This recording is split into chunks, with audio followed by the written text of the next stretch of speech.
berjalan dalam firman-Mu, hatiku siap.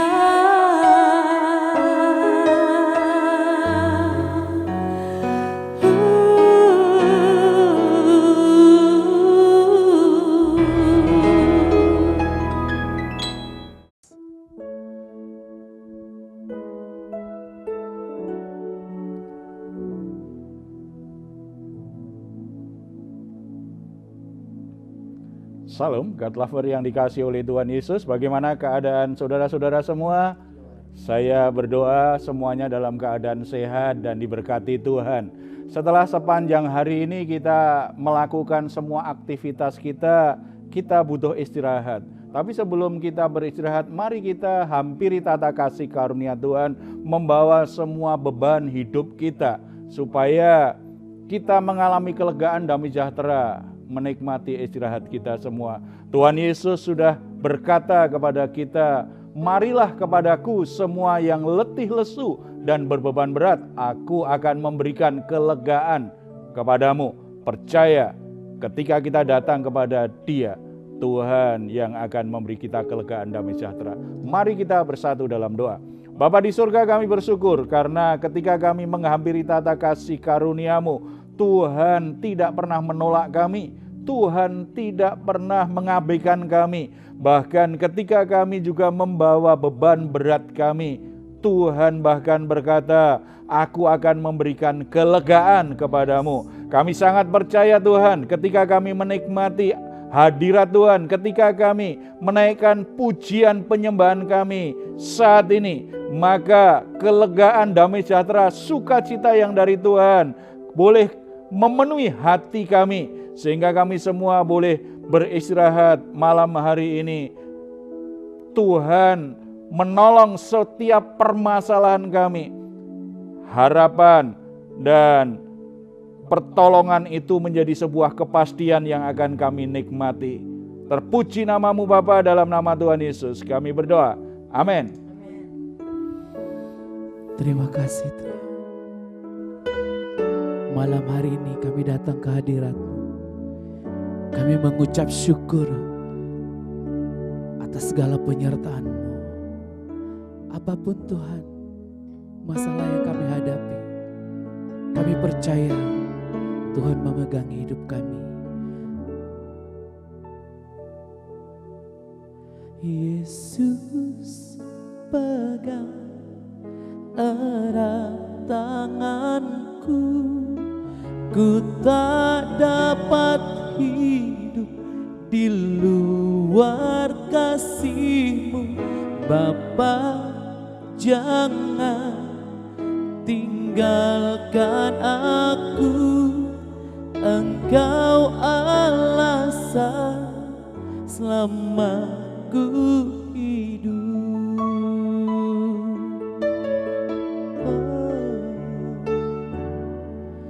Ku hidup karena anugerah-Mu. Tiada satu pun dapat ku banggakan, semua karena cinta-Mu.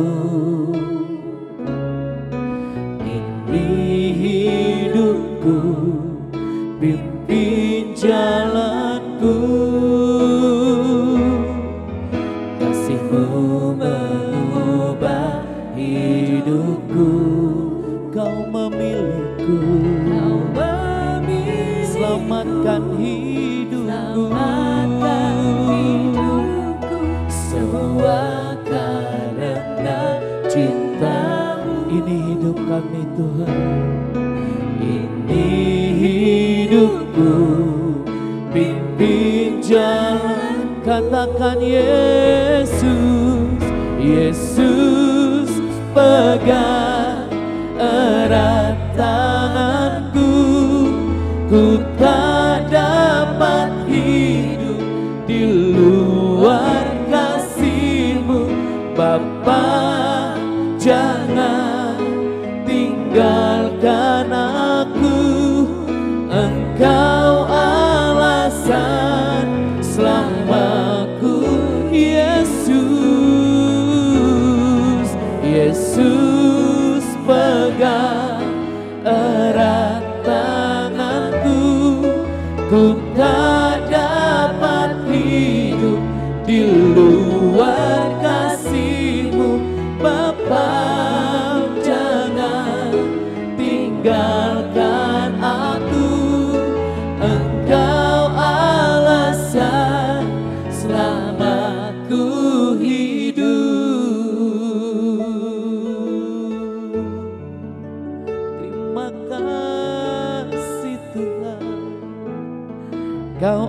alasan kami hidup, Kau alasan kami hidup berkemenangan dalam-Mu.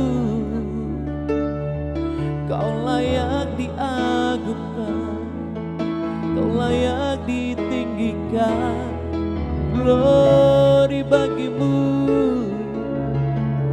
sebab Kau Allah yang mulia. Hadirat-Mu yang kami rindukan Tuhan. Glory bagi-Mu Yesus, Juru Selamatku, Allah yang hidup. Terima kasih Yesus, Kau Allah yang layak ditinggikan.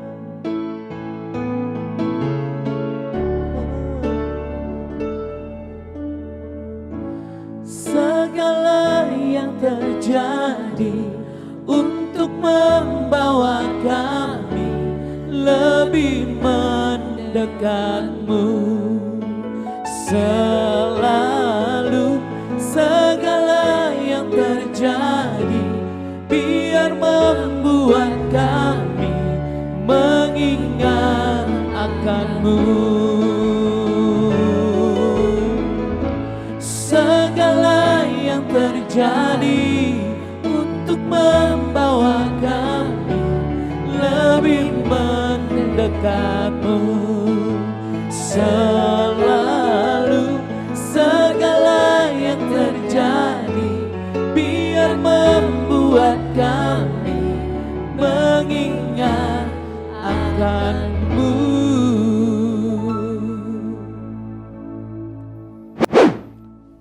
Puji Tuhan, karena Bapa kita di surga itu sungguh-sungguh peduli atas hidup kita, apapun yang kita alami.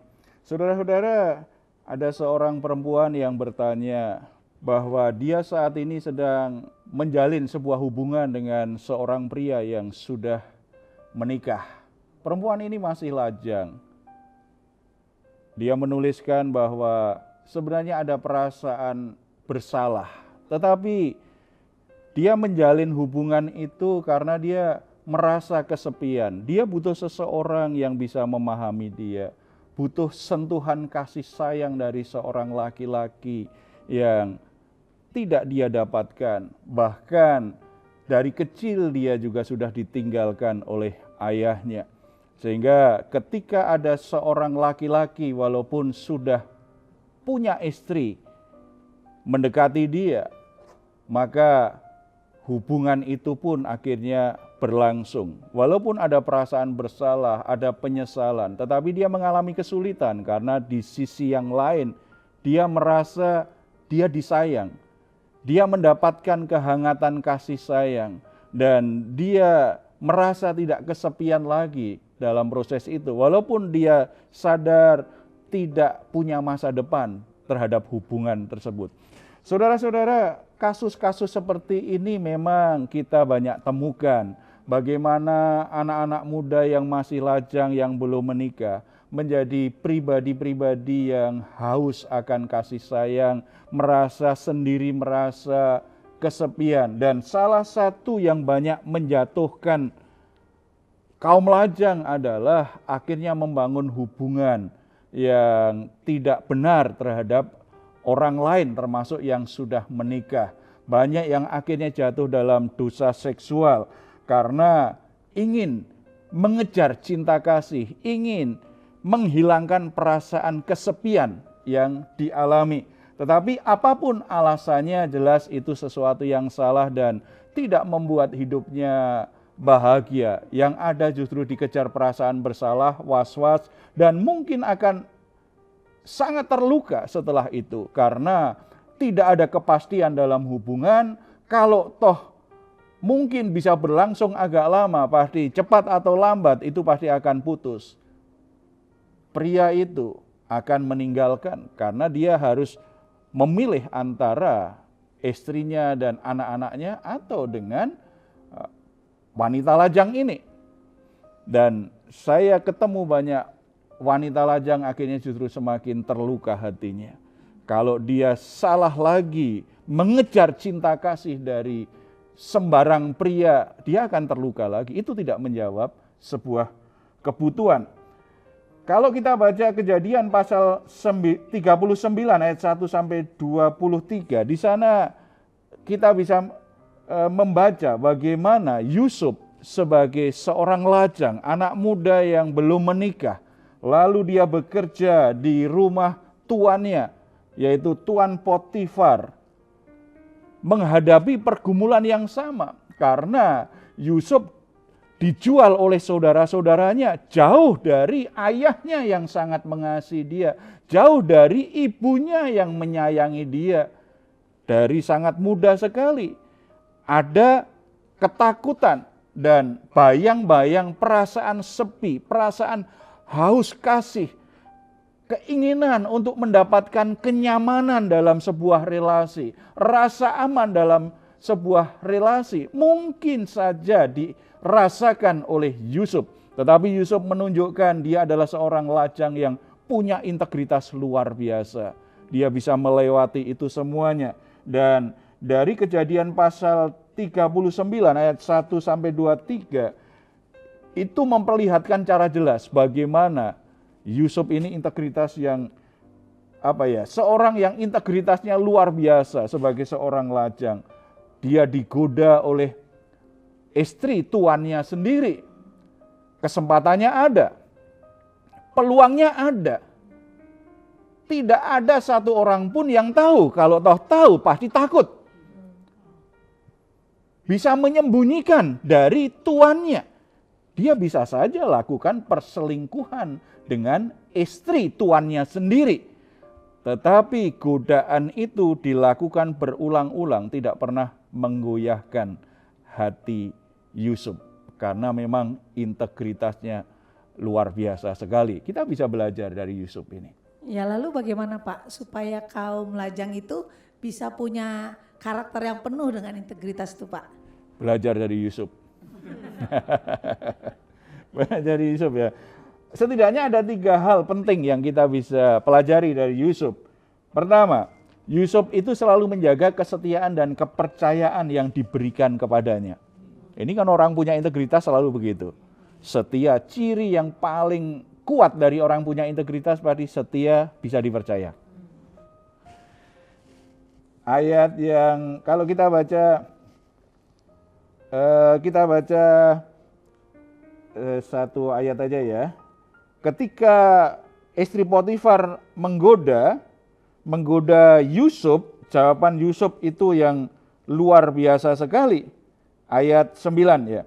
Bahkan di rumah ini ia tidak lebih besar kuasanya daripadaku dan tidak diserahkannya kepadaku selain daripada engkau. Sebab engkau istrinya. Bagaimanakah mungkin aku melakukan kejahatan yang besar ini dan berbuat dosa terhadap Allah? Coba, orang yang punya integritas selalu tahu batas yang jelas. Tuan Potifar mempercayakan dia kekuasaan untuk mengatur seluruh rumah tangganya. Iya, semua diserahkan pada dia untuk mengatur. Tetapi dia tahu bukan istrinya juga diserahkan kepada dia. Makanya dia tahu batas. Yang dipercayakan kepada saya oleh Tuan Potifar itu pekerjaan rumah tangga, mengatur rumah. Istrinya tidak diserahkan kepada dia. Banyak kan orang-orang yang ambil kesempatan seperti itu. Kalau kita lihat perselingkuhan itu seperti itu dengan karyawan, dengan bosnya, misalnya sopir dengan nyonyanya, gitu. Itu terjadi karena tidak ada garis batas. Dia tidak tahu batas. Memang diberi kepercayaan besar, tetapi istrinya tidak dipercayakan kepada dia. Dia jelas bicara itu kan, semua diserahkan kepadaku. Aku punya kekuasaan untuk mengatur. Bahkan Tuan Potifar aja menurut nih, kalau aku punya beberapa aturan untuk rumah ini, kalau tuanku tahu itu baik. Tetapi engkau istrinya tidak diserahkan kepadaku. Bagaimana mungkin aku melakukan kejahatan ini? Orang-orang yang punya integritas selalu setia dengan pemimpinnya. Bisa dipercaya oleh pemimpinnya. oleh orang yang punya otoritas terhadapnya. Dan kalau diberi pekerjaan dilakukan dengan sebaik-baiknya. Tidak berbuat curang, tidak berbuat yang jahat.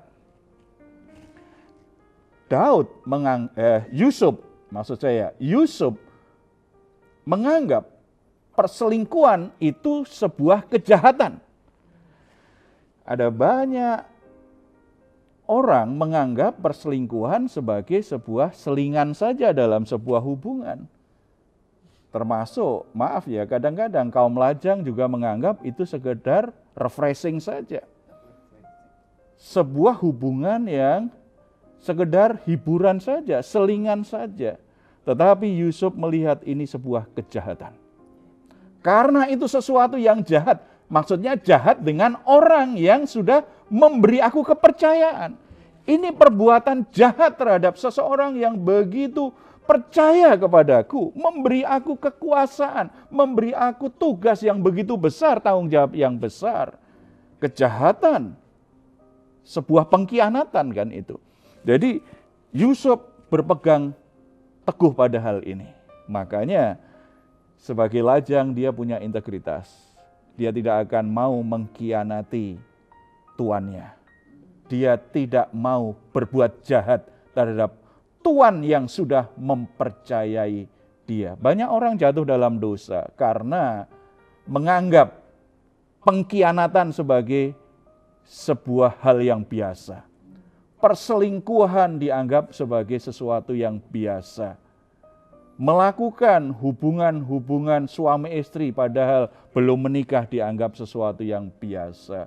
Makanya ini mesti diwaspadai bagi kaum lajang, bangun integritas dirimu. Belajar setia, belajar menjadi pribadi yang bisa dipercaya oleh Tuhan dan oleh orang-orang yang mempercayai hidupmu. Jangan berkhianat, jangan berbuat jahat. Yang kedua, tadi Yusuf berkata, bagaimanakah mungkin aku melakukan kejahatan yang besar ini dan berbuat dosa terhadap Allah? Kalau dia akhirnya mengikuti rayuan dari istri Potifar, akhirnya mereka melakukan perzinahan, mereka melakukan perselingkuhan, mengkhianati tuannya sendiri. Dia tahu itu sebuah dosa di hadapan Tuhan. Jadi secara horizontal itu jahat terhadap orang yang sudah mempercayai dia. Tetapi secara vertikal itu perbuatan dosa terhadap Tuhan. Makanya dia menjaga karena dia mengasihi Tuhan. Dia setia kepada Tuhan. Dan dia ingin menjadi orang yang bisa dipercaya oleh Tuhan. Maka dia tegas berkata, bagaimana mungkin aku berbuat dosa terhadap Tuhan. Kalau itu sebuah hiburan, itu selingan, makanya orang begitu gampang melakukannya. Saya ketemu orang-orang yang melakukan perselingkuhan memang tidak punya masa depan. Hubungan mereka tidak punya masa depan. Yang ada justru pengalaman yang membuat mereka semakin terluka. Karena cepat atau lambat pasti harus pisah, harus putus. Dan kalau ternyata tetap merasa itu nggak salah, dia akan cari orang lain. Dan ketika lakukan berakhir dengan menyakitkan lagi. Yang ada adalah dari luka yang satu ke luka yang lain. Sakit hati yang satu, sakit hati yang lain. Kalau orang menjadi terluka hatinya, dia semakin haus kasih. Nah kalau dia semakin haus kasih, dia akan kejar lagi dari orang lain. Dan itu menjadi sebuah kehidupan yang berputar-putar melelahkan. Berputar-putar perasaan tertekan, rasa bersalah, perasaan konflik di batin itu luar biasa. Tidak ada orang yang bisa menjadi bahagia dalam sebuah relasi perselingkuhan. Anak-anak muda, kaum lajang, jaga integritasmu. Sebab itu justru akan merusak hatimu, merusak hidupmu sendiri. Tidak menjadi solusi. Mengatasi perasaan kesendirian, perasaan kesepian, perasaan ingin dikasih. Itu bukan solusi. Yang ketiga, berani menolak godaan walaupun resikonya akhirnya dipenjara. Artinya ini orang yang punya integritas. anak lajang, orang lajang yang punya integritas, dia berani ambil sikap yang tegas sesuai dengan imannya, sesuai dengan prinsip hidup yang dia pegang, walaupun dia tahu dia akan dipenjara. Ini yang dialami oleh Yusuf. Yusuf akhirnya difitnah, dituduh dia akan melakukan pelecehan terhadap istri tuannya sendiri. Akhirnya dia masuk penjara, padahal dia tidak lakukan apa-apa. Sebuah keberanian sikap yang sangat luar biasa untuk seorang pria lajang, untuk bisa bersikap seperti itu. Ini bukankah juga tantangan bagi kita sebagai orang-orang Kristen? Tuhan Yesus berkata, kalau ingin menjadi muridku, engkau harus pikul salib. Berani pikul salib. Saudara-saudara, kita hanya sungguh-sungguh bisa ikut Tuhan kalau kita ini berani ambil sikap walaupun resikonya adalah sebuah kesulitan, sebuah penderitaan. Karena mengikut Tuhan ada kalanya kita harus memikul salib. Tetapi puji Tuhan, kalau kita memikul salib, ada kemuliaan yang menyertai kita. Roh kemuliaan menyertai kita. Beda kalau kita menderita karena berbuat salah. Coba kalau orang, misalnya Yusuf benar-benar berselingkuh dengan istri Potifar, di penjara, itu bukan salib. Itu konsekuensi dari kejahatannya.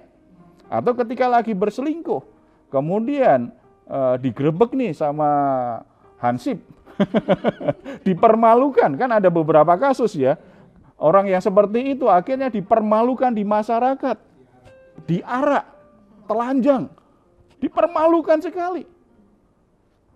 Itu bukan salib, karena kebencian orang, lalu dia akhirnya mengalami situasi yang memalukan, yang menakutkan, yang membuat dia secara sosial dapat stigma yang buruk. Bahkan mungkin setelah itu, dia di pekerjaan pun juga jadi sulit lah. Karena cerita-cerita itu kan langsung tersebar. Dia mengalami kesulitan dalam hidup. Itu namanya konsekuensi dosa. Itu bukan salib. Tetapi kalau kita berpegang teguh pada prinsip iman kita, kita setia dan bisa dipercaya oleh Tuhan, maka Tuhan akan bela kita. Walaupun kita harus pikul salib, Tuhan sudah takar itu. Salib itu masih bisa kuat kita tanggung. Kalau kita terus setia kepada Tuhan, maka akhirnya kita akan dimuliakan oleh Tuhan. Amin. Jadi saudara-saudara, baik pria maupun wanita lajang, Tuhan tahu betul perasaan sendirimu. Tuhan tahu betul bagaimana hatimu, kerinduanmu, apa yang saudara butuhkan. Mungkin di antara saudara memang menjadi orang yang jadi kesepian karena hal itu, atau bahkan dapat stigma sosial yang negatif. Tetapi percaya, Tuhan sangat peduli. Tuhan tahu pergumulan saudara. Tetap jaga integritasmu, setia dan bisa dipercaya Tuhan, dipercaya dan setia dengan tugas tanggung jawab yang dipercayakan oleh pemegang otoritas di atasmu, dan apapun keadaannya jangan takut. Hadapi tantangan itu, jangan menyerah. Pembelaan Tuhan akan memberimu sesuatu yang lebih mulia, lebih baik. Amin. Tiba saatnya Tuhan akan jawab semua pergumulan, semua kerinduan hatimu. Kita berdoa. Bapa di surga, kami bersyukur karena anugerah-Mu luar biasa kepada kami semua. Tuhan tidak pernah meninggalkan kami. Tuhan mengerti saat-saat kami merasa sendirian, saat kami merasa tidak punya siapa-siapa. Bapa di surga, hamba-Mu berdoa untuk pria maupun wanita lajang yang bersama-sama dengan saat ini. Mungkin mereka menjadi kesepian, merasa kesepian dengan kesendiriannya, atau merasa tidak nyaman karena secara sosial seringkali jadi omongan, atau mereka merindukan kehangatan kasih.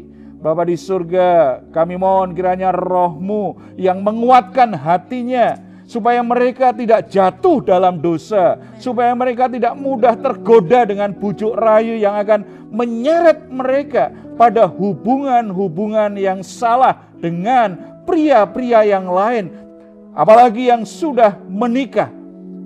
Tuhan beri mereka sebuah kerinduan besar untuk menjaga, sebuah tekad besar untuk menjaga integritas mereka di hadapan Tuhan.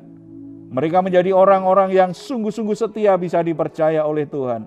Tidak ada sesuatu pun yang bisa menggoyahkan iman dan kesetiaan mereka seperti Yusuf, Tuhan.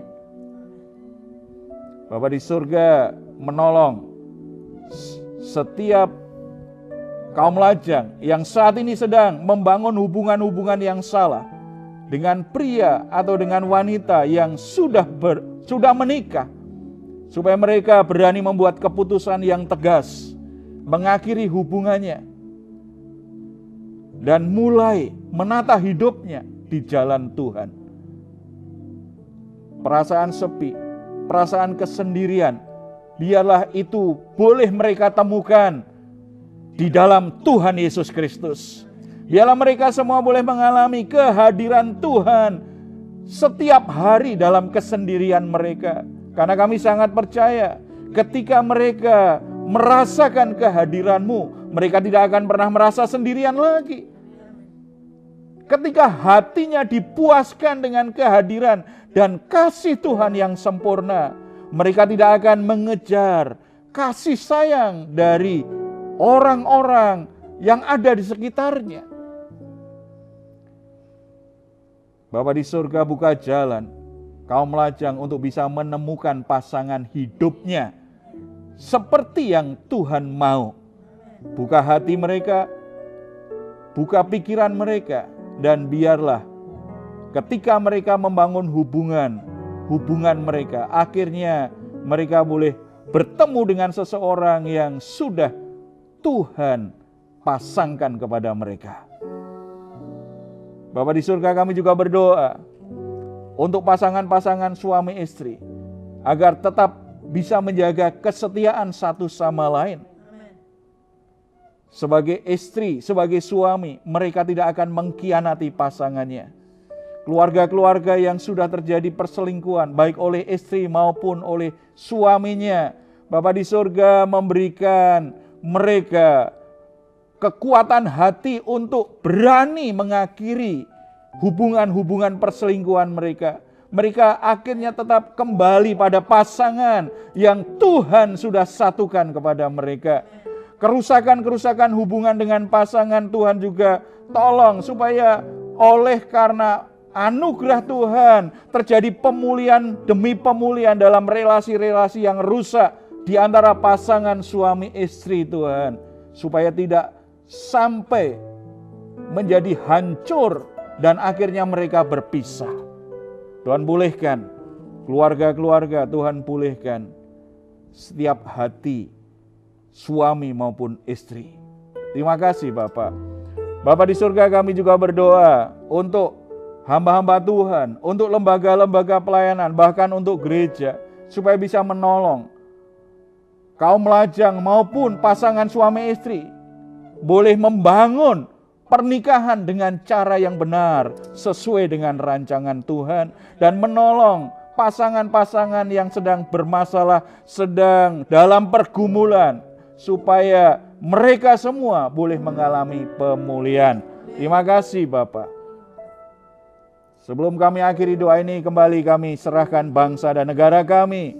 Tuhan berkati bangsa dan negara kami, selalu ada damai sejahtera Tuhan. Berbagai permasalahan yang terjadi di tengah-tengah bangsa ini, Tuhan kiranya memberi pertolongan. Tuhan berkati para pemimpin bangsa kami, agar mereka bisa membawa solusi yang terbaik bagi bangsa dan negara ini, karena Tuhan yang memberkati mereka. Terpuji namamu, dalam nama Tuhan Yesus kami berdoa. Amin. Saudara-saudara yang dikasihi oleh Tuhan Yesus Kristus, kesendirian, kesepian, maupun semua permasalahan yang ada dalam hidupmu, saudara bisa dapat solusi terbaik kalau sudah datang kepada Tuhan. Karena Dia memberi engkau damai sejahtera, memberi engkau kasih yang sempurna, dan tidak menolak untuk menolong semua pergumulan dan masalahmu. Saudara-saudara yang membutuhkan dukungan doa, silahkan untuk menuliskannya di nomor telepon yang tertera di layar saudara. Tim doa kami akan mendukung pergumulan saudara supaya anugerah Tuhan memberikan jalan keluar yang terbaik. Kalau saudara ingin memberikan komentar, silahkan menuliskannya di ruang komentar channel Diaspora TV. Kami tunggu. Mazmur 4 ayat 8-9. Engkau telah memberikan sukacita kepadaku lebih banyak daripada mereka, ketika mereka kelimpahan gandum dan anggur. Dengan tentram aku mau membaringkan diri, lalu segera tidur, sebab hanya Engkaulah ya Tuhan yang membiarkan aku diam dengan aman. Selamat malam, selamat beristirahat. Tuhan Yesus memberkati kita semuanya. Amin.